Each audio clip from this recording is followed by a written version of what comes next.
In today's video, I'm going to teach you how to lock a Notion page.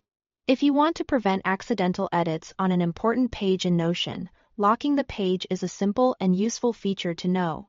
This is especially helpful for dashboards, templates, reference pages, or any content that you want to keep exactly as it is.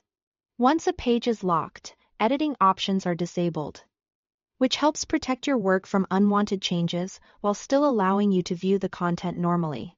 To get started, open the page you want to lock in Notion. Make sure you are on the specific page you want to protect, because the lock setting applies only to that page. If you manage several pages inside a workspace, it is a good idea to quickly confirm the page title before making any changes. Once the page is open, go to the top right corner of the page and click the three dots icon.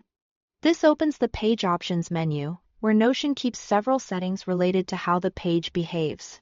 If you do not see it right away, just look along the upper right area of the page header. After the menu opens, scroll down until you find the option labeled Lock Page. When you see it, toggle it on.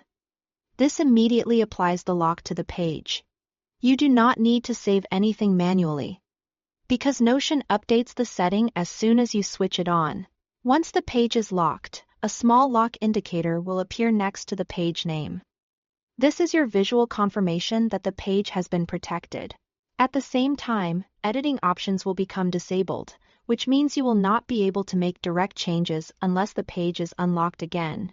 This is useful if you are sharing a workspace with others, or if you simply want to avoid accidentally moving blocks, changing text, or deleting content. If you ever need to make updates later, you can return to the same three dots menu and turn off the lock temporarily. After editing, you can switch it back on to keep the page protected. And that's it.